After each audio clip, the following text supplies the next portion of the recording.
കോൺഗ്രസ് ഇങ്ങനെ പോയാൽ നന്നാകില്ലെന്ന് സംവിധായകനും ബിഗ് ബോസ് താരവുമായ അഖിൽ മാരാർ. സംസ്ഥാന സർക്കാരിനെതിരെ നിരവധി ആരോപണങ്ങൾ നിലനിൽക്കുമ്പോഴും ഭരണത്തിനാണ് സാധ്യതയെന്ന് അഖിൽ പറയാതെ പറയുകയാണ്. ചില വസ്തുതകളെ ചൂണ്ടിക്കാട്ടിയാണ് അഖിലിന്റെ നിരീക്ഷണം.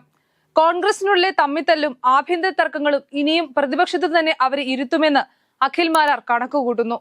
വളരെ ചുരുക്കം നേതാക്കൾ മാത്രമാണ് ജനസ്വീകാര്യതയുള്ളതെന്നും ബാക്കിയുള്ളവരെ ജനങ്ങൾക്ക് വേണ്ടെന്നും അഖിൽ തന്റെ ഫേസ്ബുക്കിൽ കുറിക്കുന്നു. അടുത്ത നിയമസഭാ തെരഞ്ഞെടുപ്പിലും ഇടതുപക്ഷം ജയിക്കും. കാരണം അത്രയേറെ ചിന്താശേഷിയില്ലാത്തൊരു പ്രതിപക്ഷമാണ് നമുക്കുള്ളത്. എങ്ങനെയാണ് കമ്മ്യൂണിസ്റ്റ് പാർട്ടി വീണ്ടും അധികാരത്തിലെത്തുന്നതെന്ന് ഞാൻ പറയാം. നിലവിൽ വലിയ ഭരണവിരുദ്ധ വികാരമാണ് പിണറായി സർക്കാരിലുള്ളത്. ഏതാണ്ട് ഇതുപോലെയായിരുന്നു 2016 മുതൽ 2020 വരെയും.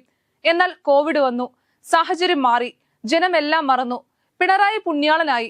750 കോടി കയ്യിലുണ്ടായിട്ടും നിരവധി ഓഫറുകൾ ലഭിച്ചിട്ടും നാളിതുവരെ വയനാട്ടിലെ ദുരന്തബാധിതർക്ക് വേണ്ടി ഈ സർക്കാർ ഒന്നും ചെയ്തിട്ടില്ല. എന്തുകൊണ്ടാണ് ആ മനുഷ്യരെ ഇങ്ങനെ വലയ്ക്കുന്നത്? അവിടെയാണ് പാർട്ടിയുടെ ബുദ്ധി. 2025 പകുതിക്ക് ശേഷം വയനാട്ടിൽ കാര്യങ്ങൾ ചെയ്തു തുടങ്ങും. 2026 മാർച്ച് മാസത്തോടെ കാര്യങ്ങൾ പൂർത്തിയാക്കും. അതോടെ പാവങ്ങളുടെ കണ്ണീരൊപ്പിയ പിണറായി മഹാനായി മാറും. ഏകദേശം ഈ വർഷം അവസാനത്തോടെ ദേശീയപാത വികസനം കേന്ദ്രം പൂർത്തിയാക്കും. PR ആശാനായ മരുമോൻ മന്ത്രി സകല പെരിങ്ങോടന്മാരെയും വെച്ച് നാട് മുഴുവൻ പാടി അറിയിക്കും. ഇടത് സർക്കാരിന്റെ നേട്ടം. വയനാടിന് വേണ്ടി നല്ലത് ചെയ്ത സർക്കാരിനെ എതിർക്കാൻ കോൺഗ്രസിന് കഴിയുമോ? ഇല്ല. നാഷണൽ ഹൈവേ മോദിയുടെയും നിതിൻ ഗഡ്കരിയുടെയും ഇച്ഛാശക്തിയുടെ വിജയമാണെന്ന് കോൺഗ്രസിന് പറയാൻ പറ്റുമോ? ഇല്ല. പെൻഷൻ പ്രശ്നങ്ങൾ പരിഹരിക്കും. അതിനേക്കാൾ ഉപരി ഓരോ മണ്ഡലങ്ങളിലും CPM മികച്ച സ്ഥാനാർത്ഥികളെ നിർത്തുമ്പോൾ അപ്പുറത്ത് അധികാര കൊതിമൂത്ത കടൽ കിഴവന്മാർ സീറ്റിനു വേണ്ടി പരസ്പരം കൊത്തിക്കീറും. ജയിച്ചാൽ മുഖ്യമന്ത്രി ആവണമെന്ന് മനസ്സിൽ ആഗ്രഹമുള്ള ഓരോരുത്തരും പാർട്ടിയിലെ തന്റെ എതിരാളികളെ തോൽപ്പിക്കാൻ കൂടുതൽ ആഗ്രഹിക്കും. ഇന്നലകളിൽ കോൺഗ്രസിന് വോട്ട് ചെയ്ത പലരും മരണപ്പെട്ടു പോകുമ്പോൾ പുതിയ ഒരു തലമുറയെ ഒരു രീതിയിലും ഈ പാർട്ടി ആകർഷിക്കുന്നില്ല. അവർക്കാണെങ്കിൽ രാഷ്ട്രീയം തീരെ താല്പര്യവുമില്ല. അവർക്ക് ഇഷ്ടമുള്ള വിശ്വാസമുള്ള നേതാക്കന്മാർ ഷാഫി, രാഹുൽ, മാത്യു കുഴൽനാടൻ ഒഴിച്ച് ആരുമില്ല എന്ന അവസ്ഥയിലായി പ്രതിപക്ഷ നിരയിൽ. അതിനേക്കാൾ ഉപരി ഇടതുപക്ഷത്തെ വീണ്ടും അധികാരത്തിലെത്തിച്ച് നശിപ്പിക്കാനും അധികാരത്തിൽ നിന്നും കോൺഗ്രസിനെ മാറ്റി നിർത്താനും ചാണക്യതന്ത്രങ്ങൾ BJPയും ഒരുക്കുന്നു. അതുകൊണ്ട് എത്രയും വേഗം പാർട്ടിയെ ചടുലമാക്കൂ.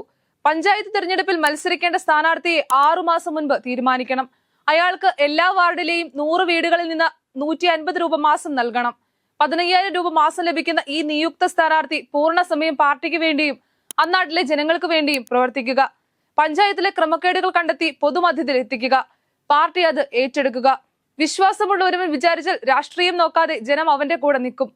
ഓരോ വാർഡും പിടിച്ചെടുത്താൽ പഞ്ചായത്ത്, നിയമസഭ പതിയെ കൂടെ വരും. നാളെ മുതൽ ഈ സർക്കാരിന്റെ ചെയ്തികളെ ചർച്ചയാക്കുക. വയനാട്ടിലെ ജനങ്ങൾക്ക് അർഹമായ നീതി എത്രയും പെട്ടെന്ന് നേടിക്കൊടുക്കുക. സർക്കാർ ചെയ്തതല്ലെന്നും പ്രതിപക്ഷം നേടിക്കൊടുത്തതാണെന്നും സമൂഹത്തെ ബോധ്യപ്പെടുത്തുക. കേന്ദ്ര പദ്ധതികൾ അഭിമാനത്തോടെ പിണറായി വിജയന്റെ അല്ല എന്ന് കോൺഗ്രസിന്റെ നേതാക്കൾക്ക് പറയാൻ കഴിയണം. ജയസാധ്യത മാത്രമായിരിക്കണം സ്ഥാനാർത്ഥി നിർണയത്തിന്റെ അടിസ്ഥാനം.